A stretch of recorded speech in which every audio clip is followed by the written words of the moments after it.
Hello and welcome to the Neuron. Today we are continuing our journey into ECG interpretation. In this video, we will learn key aspects of the ECG such as axis deviation, T-wave morphology, heart blocks, ST segment variations, T-wave inversion, pathological Q waves, ventricular hypertrophy, bundle branch blocks, various type of tachycardias, and electrolyte imbalance. But first, we will start with the basics, learning how to check the standardization of the ECG as well as determining the heart rate and rhythm. To check the standardization of the ECG, focus on the square wave typically located at the start or at the end of each lead. This square wave should be measuring about 10 small boxes in height and approximately 5 boxes in width. If the square wave matches these dimensions, then the ECG strip is considered standardized. To check the heart rhythm, look at the rhythm strip at bottom of the ECG paper. Make sure that each P wave is followed by QRS complex, just like in the example we have here. Next, check the RR intervals. That's the space between two QRS complexes. If these intervals are all the same in length, then the heart rhythm is regular. But if they vary, then rhythm is irregular. Note that there is a subtle difference between irregular and abnormal rhythms, which we will explore later in this video. In this given example, the RR interval is consistently 3 boxes in length. Now let's learn how to calculate heart rate using this ECG rhythm strip. There are two main methods to calculate heart rate.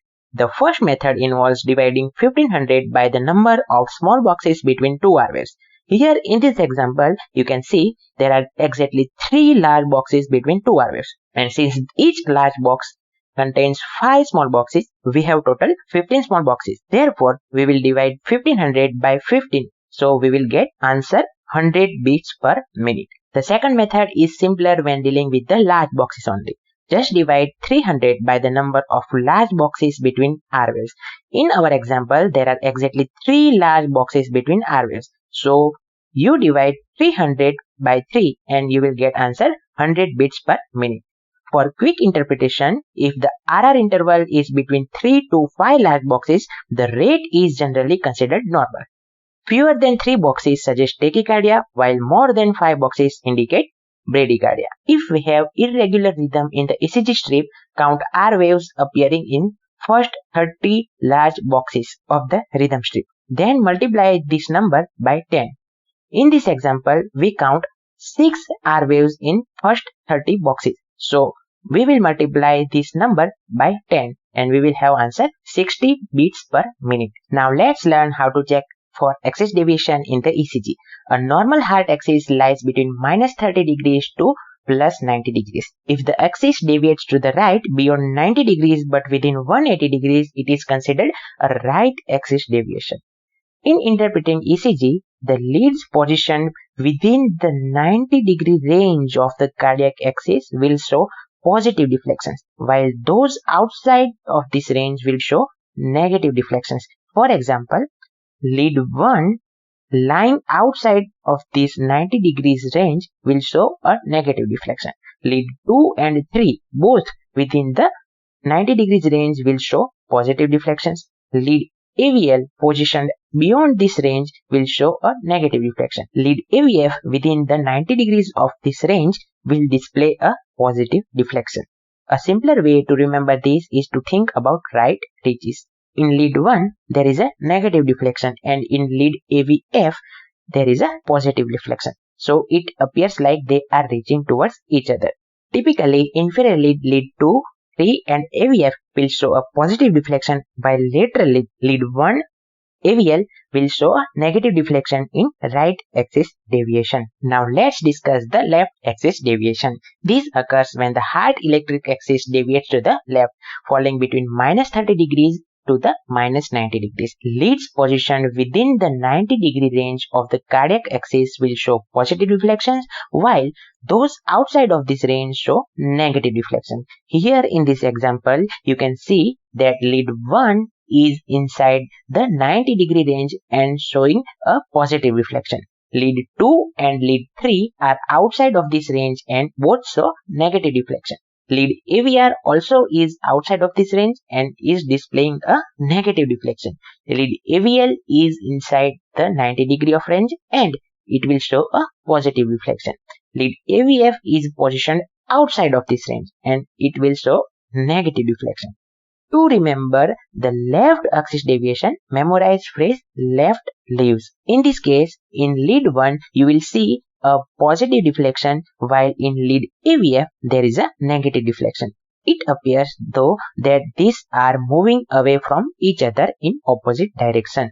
Most of the time in left axis deviation, there will be a negative deflection in inferior leads 2, 3 and AVF, while positive deflection in lateral leads, lead 1 and AVL. Now let's discuss right atrial enlargement, often referred to as P pulmonale. It is typically assessed in lead 2 and lead V1. Here is what a normal P wave looks like in lead 2 and lead V1. If the P wave's height is greater than 2.5 small boxes, it is indicating that there is a right atrial enlargement or P pulmonale. Additionally, a distinct notch in the P wave observed in lead V1 can also suggest the presence of P pulmonale or right atrial enlargement. Now let's discuss P pulmonale associated with left atrial enlargement. If the width of the P wave in lead 2 exceeds 3 small boxes, it suggests the left atrial enlargement. Additionally, in lead V1, a deeper negative deflection in the P wave compared to its usual pattern can also indicate this condition. To easily differentiate P pulmonale and P mitrale on ECG paper, remember P in the pulmonale stands for increased height of the P wave because of the vertical stretch of the letter P. Meanwhile, M in mitrale represents the increased width of the P wave, reflecting the wide structure of the letter M. Now let's discuss the first degree heart block, also known as the first degree AV block. In this condition, all the P wave will followed by a QRS complex, as we can see here in the rhythm strip. The PR interval in the first degree heart block will be prolonged but constant, always exceeding 5 small boxes. In our example, the PR interval measures 9 small boxes and is constant throughout the rhythm. Now let's move on to discuss second degree AV block type 1, also known as Mobitz type 1 or Weinbach heart block. In this type of heart block, you will occasionally see a QRS complex missing after a P wave. Notably, there is a progressive lengthening of the PR interval just before the QRS complex is dropped. In this example, you can observe the PR interval increasing progressively, starting at 5.5 small boxes, then extending to 6.5 small boxes and finally reaching 7.5 small boxes before the QRS complex is dropped. Now let's move on to the second degree AV block type 2. Similar to type 1, you will sometimes observe a QRS complex missing after P wave. However, a key difference in type 2 is that the PR interval remains constant before any dropped QRS complex. In this example, the PR interval of 5 small boxes is consistent before each dropped QRS complex. Now let's move to the third degree AV block. In the third degree AV block, you will notice more P wave than QRS complexes. The PR interval are also variable and change throughout the rhythm. For instance, in this example, the first PR interval measures about 16 small boxes. The second PR interval measures about 9 small boxes, while the third is about 3 small boxes. Now, let's discuss ST segment and T wave inversions along with pathological Q waves. If you observe ST segment depression and T wave inversion either together or separately on the ECG, consider the possibility of subendocardial myocardial infarction. However, before diagnosing, confirm this with cardiac biomarkers. Troponin is the most reliable cardiac marker among all other cardiac biomarkers. If the troponin test is negative, the diagnosis leans towards the unstable angina. A positive troponin test indicates a non-ST segment elevation myocardial infarction or STEMI, which may occur with or without pathological Q waves. Pathological Q waves are defined as being more than 1 mm wide, more than 2 mm deep, and should be more than 25% of the length of QRS complex. It's typically observed in lead V1 to V3. While these pathological Q waves often indicate a current or prior myocardial infarction. They aren't always present in ST segment elevation myocardial infarction. If the ECG shows ST segment elevation with or without T wave inversion, suspect a transmural myocardial infarction. ST segment elevation is often accompanied by a pathological Q wave and sometimes with ST depression. Importantly, always perform a cardiac biomarker test when the ST elevation is observed to verify the presence of myocardial infarction. A negative biomarker test may point to the unstable angina, while positive results support a probable diagnosis of transmural myocardial infarction, which is commonly associated with pathological Q wave but sometimes occurring without them. An isolated T wave inversion without ST segment elevation usually suggests ischemia rather than infarction. Now let's review an example of NSTEMI and STEMI. In this first ECG, notice the ST segment inversion in lead 1, 2, 3, AVF and V3, V4, V5 and V6. This pattern suggests the patient is likely experiencing a subendocardial myocardial infarction affecting the lateral, inferior and the anterior walls of the heart. Additionally, there is a T wave inversion in lead AVR, indicating possibly ischemia in the posterior part of the heart. Now let's see the second example. In this ECG, you can see ST segment elevation in lead V1 and V2. Additionally, there is a T wave inversion in lead 2, 3, AVF, V3, V4 and V5, V6. Pathological Q waves are also present in lead 2, 3 and AVF. This suggests that the patient is likely experiencing a transmural myocardial infarction affecting the septal and inferior walls. Moreover, the T wave inversion indicate possible ischemia in the inferior, anterior and the lateral walls of the heart. We will discuss the management of NSTEMI and STEMI along with the relation between the chest leads and coronary arteries at the end of the video. Now let's explore the various types of ST segment elevation. The most common type is the concave ST segment elevation, which is typically seen in about 90% of individuals under 30 years of age. Often this is a normal finding, but it can also be associated with transmural ischemia. Concave elevations may also occur in conditions like hyperkalemia or pericarditis. Other types of ST segment elevation include convex type as well as those with the straight upsloping, straight horizontal and straight downsloping patterns. These elevations are more frequently linked to transmural ischemia. Now let's discuss additional condition called Brugada syndrome, where ST segment elevation is observed. It is an autosomal dominant genetic disorder involving SCN5A gene. This syndrome affects the heart's electrical system, predisposing individual to potentially life-threatening arrhythmias. Key ECG characteristics of Brugada syndrome involve broad P wave, prolonged PR interval, J point elevation, curved type of ST segment elevation, and sometimes an inverted T wave. Another condition to consider is digoxin toxicity, where you will see the ST segment depression with a characteristic scooped appearance, often described as a hockey stick or Salvador Dali mustache-like depression. Additionally, ECG finding can include shortened QT intervals, flattened T wave, increased PR intervals. Now let's move to the ventricular hypertrophy. If the R wave in lead V1 is longer than the S wave, consider that the patient may be suffering from right ventricular hypertrophy. Now let's move to the left ventricular hypertrophy. If you sum the number of small boxes for the S wave in lead V1 and the R wave in lead V5 and the total is equal to or greater than 35 small boxes, this suggests that the patient may have the left ventricular hypertrophy. Now let's discuss bundle branch blocks. In the right bundle branch block, you will often observe RSR prime pattern, also known as the rabbit ears pattern in lead V1. Additionally, a broad and slurred S wave is typically seen in lead V6 and it may also appear in other leads as well. For an easy way to remember, think R for right and R for the RSR pattern. Picture the S wave being stretched by the two R's. This indicates broad and slurred S wave. Now let's move to the left bundle branch block. In this condition, the ST segment and T wave demonstrate what called appropriate distortion, meaning they move in opposite direction to the main vector of the QRS complex.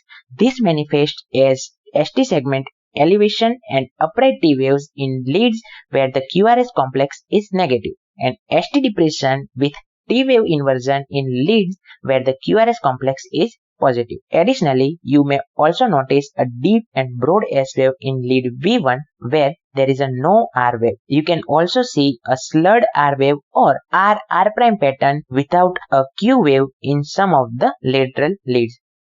In the lead V1, look for notched S wave, and in lead V6, there is a notched R wave appearing as if they are reaching toward each other.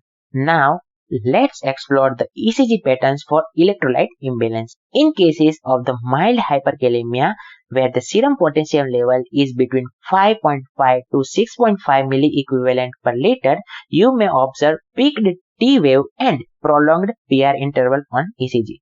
For moderate hyperkalemia with the potential level between 6.5 to 8 milliequivalent per liter, the ECG might show a flattened P wave, prolonged QRS complex, ST segment elevation, and the presence of ectopic beat. In the severe hyperkalemia, where the potassium level exceeds 8 milliequivalent per liter, critical changes such as sine wave pattern, ventricular fibrillation, or asystole can occur. Treatment of hyperkalemia includes administration of calcium gluconate or calcium chloride, insulin, salbutamol, potassium binding resin, and dialysis. Now let's explore hypocalcemia and hypercalcemia. In hypocalcemia, you can see the QT prolongation, while in the hypercalcemia, you can see QT shortening, and sometimes you can also see Osborn wave. Now let's move on to tachycardias. Before we continue, let's understand the types of tachycardias we see on ECG. Narrow complex tachycardia and wide complex tachycardia. In narrow complex tachycardia, the QRS complex remains narrow. This category mostly involves supraventricular tachycardias like sinus tachycardia, atrial fibrillation, atrial flutter, and AV nodal re-entrant tachycardia. On the other hand, wide complex tachycardia include ventricular tachycardia, supraventricular tachycardia with left bundle branch block, and Wolff-Parkinson-White syndrome, which exhibit a broad QRS complex. Next, let's discuss the origin of beats and how they related to tachycardia. Sinus beats. These originates from SA node and have normal P and QRS complexes, making the rhythm normal. Sinus beats produce a normal rhythm, so sinus tachycardia cannot be included in tachyarrhythmias. Every other type of beat apart from sinus beat will lead to abnormal rhythm and thus can be included in tachyarrhythmias. Atrial beat. Atrial beat will have abnormal P wave and narrow QRS complex. Junctional or AV nodal beats. Junctional or AV nodal beats have abnormal P wave that could be absent, buried in the QRS, or just before or after the QRS complex. Also, it will have narrow QRS complex. Ventricular beats. These are identified by a wide QRS complex and an abnormal T wave without any P wave. Now let's discuss sinus tachycardia. In sinus tachycardia, the heart rate is elevated, typically exceeding 100 beats per minute, and it originates from the sinus node.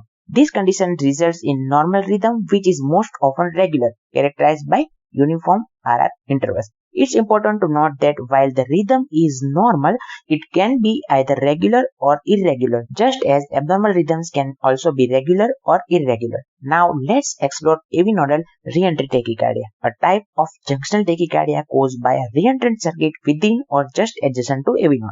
AV nodal re-entrant tachycardia is most common form of paroxysmal supraventricular tachycardia, characterized by sudden starts and stops in symptoms, which is why it's termed paroxysmal.